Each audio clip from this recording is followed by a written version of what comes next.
So another day. So from last time I learned that it barely cuts. This is like the first pass with the laser cut. It just scratched it. You can't really see on the camera, but it's not even worth doing a close up for it. So basically I want to use this piece. I probably could get away with having like smaller pieces cut through here. But I'm just going to cut it like this. I'm going to hold this down, and I bought some chalk at Ace, and I'm just gonna mark it. So I like how this stuff is supposed to be break resistant, but it's already broken in the box, so it's actually a lot shorter than it should be. But I'm gonna just try this, and then I'm gonna go with my utility knife and just cut it up. Yeah, as you can see, it's very bumpy for certain parts because leather is super tough. I mean, this is probably one of the worst case scenarios for leather. I could use Tailor chalk, which is like chalk with wax. They use it for silk suits, but I want to do something quick that I can just pick up and try to see if this will work. Because if this doesn't work, then we have to do something else, and I don't want to wait another day or two for Amazon shipping.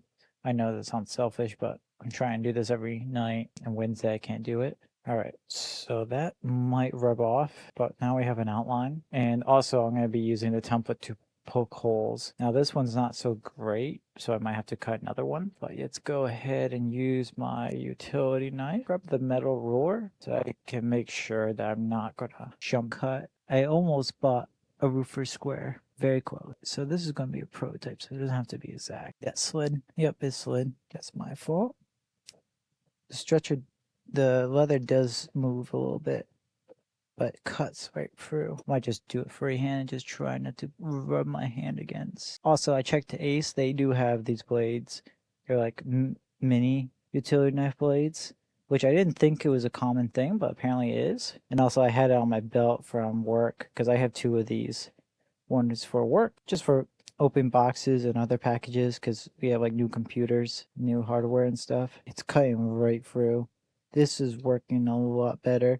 And with practice, I'll get better at this whole cutting thing. Yeah, see, I can even adjust it. I can't really do that with a X-Acto knife. So this is actually going really, really well. Sometimes the simplest solutions are the best. And also I can use that cork template. I know my elbow's in your face. Sorry about that. Wow, look at that. It's cutting pretty good. I mean, it's not super accurate like a laser cutter, but still pretty good. Okay, I cut pretty deep, but there's still more to cut. Oh, I should test something because I pretty much got this whole piece out here. I'm just going to test cutting this out.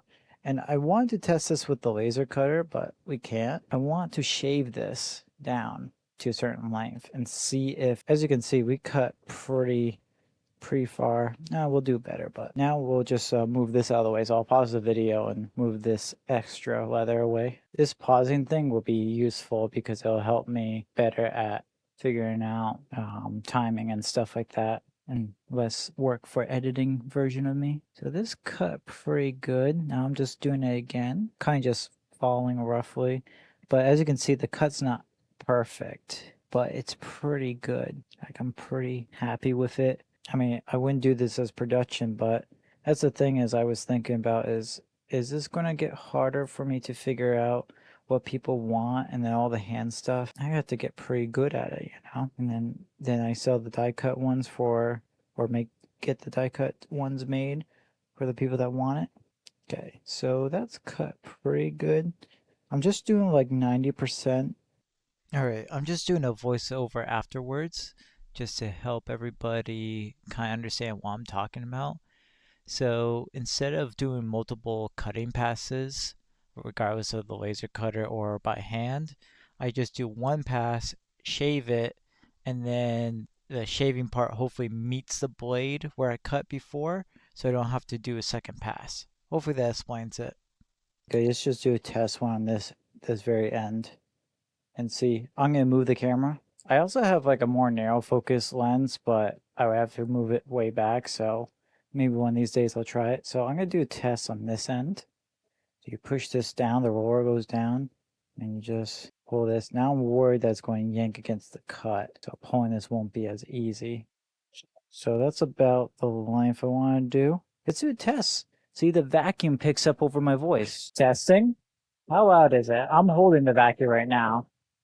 Can you still hear me? I will only know in post. So I think I want to go a little bit thinner because it is like not that much. So let's go. I still want to use the raw side a bit for my sleeping mask because I want some padding. Just go ahead and let it rip.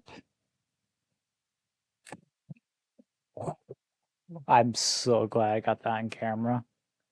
So the table is not bolted to the floor. I didn't think I needed to do that, but I'm gonna move this. Oh no, I can't put my arm. Gotta like find something to brace it like that. That works. That barely shaved it, so we need to make it go more in. So I'm gonna finish cutting this and then we'll go ahead and continue shaving it down. Because I already set the path, so it's actually pretty easy to just commit and just cut all the way through it. It's very easy with this knife. Replacement blades are pretty cheap, so definitely worth it. X-Acto knife, it's not really like held in secure, whereas like this locking mechanism, I can't do it by accident. Could be using those cutting gloves, but with that cotton, with the infused metal, it's going to be hard to like handle this. As you can see, I'm already losing that line for the chalk, so it's already rubbing off, which is good for cleaning up. So let's shave this down. Probably should put this like here and then the press here because I'm pulling this way, so it'll shuffle side to side. Just gonna let this go down a little bit. They really should do the screw in the middle. Just one screw. Okay, it looks even to me. So eyeballing at this point, and then I'm gonna brace my hand here. Not cutting myself, don't worry. Not saying that. Probably don't care. Ooh, that's a lot of material to cut off. So this is the stuff I was talking about. Like this stuff would be perfect packing material as long as it's separate, like in a separate compartment. Now let's just see if we can shave off this label. Good thing it is strong. All right, label came clean off. Now it is a little hard, so I might have to sand it to smooth it. I could use like another material, like some felt or something. All right, so almost 20 minutes in, and I gotta do the edges a little bit better. But I'm gonna go on the edge and just smooth it out with the Dremel. This is how you prevent dust. And then you just turn on. I'm not sure if you can hear me. And then you just hold this against your gut and let it rip. And try not to get cut in the process. So to avoid nailing my finger, you can kind of see that cut. I'm using the cardboard to hold it, and then I just go across the Dremel on the edge and stuff. So I'm going to work on the edge and just use this as like a guide to hold it together. All right, so the next step is we're going to put this glossy burnishing. I did this before with my keychain and it came out really well. We use this. As you can see, it has some dry ends. We're going to do the non-dry end and just basically just do a little bit, kind of like rub it in there. Because I want the raw edges not to undo itself, and then we just use your mother's bit on that, and then we're good to go. So this thing vibrates a lot, no joke intended. And it just put a bunch of that raw side dust all over the place and onto my burnishing. It's too bright, but it's in there. I want to kind of like show you a little bit more, like a closer look at what I'm doing. So what I'm doing is I'm using the cardboard to hold it together, kind of like hold it up so I can keep my hand away from where I'm working with the Dremel. If your mother's a bit, apply this stuff on here and then turn this on and then go around like that. And then it kind of like smooths it out nice and smooth. That way it's not fraying at the end. And I'm going to do it all the way around. All right, here's the final result. I don't like this side. Might have to sand it and redo it, but this side's pretty good. And that's pretty much all the edges all done there. Now we just gotta wait for it to dry. And then next time, I might work on this edge a little bit more because it's more of a sharper edge. So I think I can just burnish that. And then we'll work on like the strap and mechanism to put this all together. It's getting towards that time where I should just call it a day. And yeah, next time we'll work on the strap and the mechanism all together. We'll just do that cut out by hand. We don't need any design software or anything like that. And then, yeah, thanks for watching.